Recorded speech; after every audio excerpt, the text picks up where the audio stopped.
Hi, welcome back to Engvid.com. I'm Adam. Today's lesson is again a phrasal lesson, a phrasal verbs lesson. We're going to look at the verb call. And again, a phrasal verb is a verb plus a preposition that together sometimes have meanings completely different than the words themselves. Okay? So which ones are we going to look at today? We're going to look at call on. Sometimes you will hear people say call upon, more or less the same usage. Call up, call back, call for, call in, call off, call to, and this is a little different because you always need something else here, but I'll show you that. Call into, also, you need something at the end here because by itself doesn't really work. And on call. Now, on call is not a phrasal verb. In fact, it's not a verb at all. This is actually a situation. So I'm going to start with this one. So for example, on call is when you're available at any time for a certain position. So for example, if I'm a doctor or a nurse, at some point in my career, usually at the beginning, I will have a lot of on-call work, meaning that I have to be ready anytime somebody calls, I have to go to the hospital and do the work. A lot of jobs, for example, waitresses or even retail jobs, they give you an on-call position. Means it's not part-time, it's not full-time, it's on-call. When they need you, they will call you, you will go to work right away. When they need you again, you'll go back. So it could be used as an adjective or a noun. A noun as the situation, on-call to describe your position. Okay, let's get to the verbs. Call on. So if I call on you for help, that means I am asking you for help. So you call on someone to help you do something. You also call upon, but this is not necessarily a person. You can call upon your wits. You can call upon your intelligence, means you want to draw. So you're asking your brain to give you the tools you need to do something. So this job is gonna call on all our energy, all our brains, all our confidence to do this job. So that's call on. Okay. Okay, let's go to the next one. Excuse me. Call up. A few meanings to this one. One is just telephone. Yeah, I'll see you next week. I'll call you up sometime and we'll go out for a drink. Okay. So you can say call someone or you can call someone up. Basically means the same thing. But in sports or the military, it has a different use. In sports, it's a promotion. So many professional teams, they have the amateur teams or the semi-professional teams that their young athletes play there. And when they get good enough, they're called up to the big team, to the professional team. So for example, in hockey, you have your NHL teams, your professional league teams. You have your farm teams.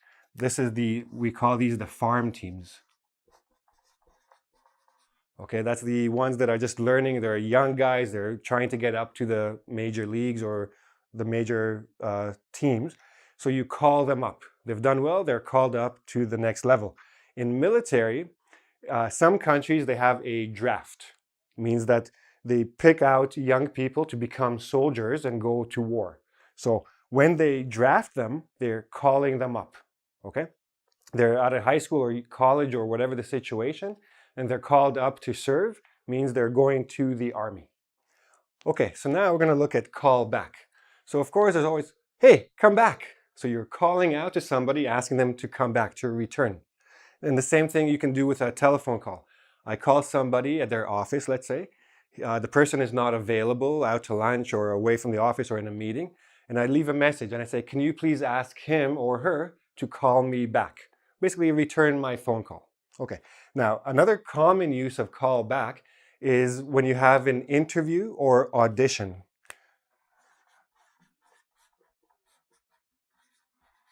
So an audition is when an actor goes to try to get a part in a movie or a TV show or a play, whatever. So they go for an audition, they go to show what they can do.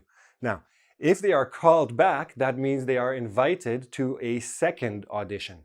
Or in an interview, they're invited to a second interview. So it's very uncommon these days in professional situations. If you go to an interview, they're not going to give you the job right away. They are interviewing many, many people. They will finish all the first interviews and then they will call back people for the second interview. So if you get that's also a noun, you can say a callback. If you get a callback, that means you've been invited for a second interview, or in the case of acting, for a second audition. Okay, so these are the common uses of back. Call for. Now, if you call for something, if a situation calls for something, it means it demands it or it requires it. Okay? Or so, for example, this situation calls for special attention. Okay? That's what this situation needs. It calls for this, it calls for that. So for example, if I need to do something that's very, very expert or very, very niche, the job itself might call for an expert or a specialist. So then I would call in a specialist, but I'll get to that in a second. Another call for, somebody comes, your son or daughter comes home from school, they get the mail from their college they apply to, they open it, I got accepted. Well, this calls for a celebration, and you go get the wine, cheers, cheers, cheers. So to find something appropriate for an occasion. So the occasion calls for a response, okay? So calling for champagne, always a good idea. So again, call in. So like I said before, if you have to call in somebody, means you have to bring a specialist. Call in an expert. Call in somebody who has knowledge about something so you can do whatever the task needs to do. Another meaning of call in, and again, going back to the telephone, if you want to give a message, you can call it in. So for example, if I'm really, really sick, so this morning I woke up, I'm sneezing, I have a fever, I really feel bad, I don't want to go to work, so I don't go to the office, tell them, look, I'm sick, I'm going home. I just call in sick. It means I telephone, I say, yeah, I'm sick, I'm not coming in today. Okay, everybody understands, no problem. You can call in your message.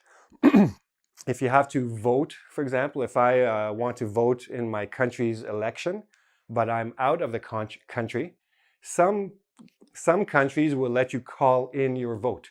You can call, leave your message, leave your vote, they accept it, that's it. Call off. If you call off something, it means canceled. Okay, so you had a party set to be outside, like a picnic or a barbecue, and it started to rain. So you had nowhere indoors, you have no cover, so you had to call off the party. Or you got injured the day before the party, so you had to call it off, cancel it. Sometimes people use it to mean postpone, but usually it means cancel. So call off. Now, another way we can use call off is like the police are coming at you. Let's say I'm a drug dealer, okay, and I have my drugs in my pockets. And the police coming with their dogs, and these dogs are barking and they're going crazy. And I say, oh, call off your dogs. Means hold them back, restrain them, don't let them go forward. We can also use it in the military. So the soldiers are about to go to attack, and whoever they're attacking comes out with their hands up, oh, call off your soldiers, we're giving up. Means don't attack, hold back. Okay, so that's call off. Now, call to by itself doesn't really mean much. So we say call to action. For example, a call to action. Now, all of you, obviously, you're online right now. You've been to many websites. In many websites, you will see sign up or buy now or find out more, learn more, get more information. All of these buttons that are asking you to do something, these are called calls to action. So in that case, they're actually nouns. They're not phrasal verbs. But if you're the person who wrote the site, the website or whatever, you want to call your viewers to action. You want them to do something, okay? Call to action. You can also say call to mind. Now, this is a very different meaning. Let's say you're walking along the street, you hear some music somewhere, and it just calls to mind that vacation you had in Hawaii last year. So basically like recall. You know, the verb recall, to bring to mind. You can also call to mind. It means the same idea, okay?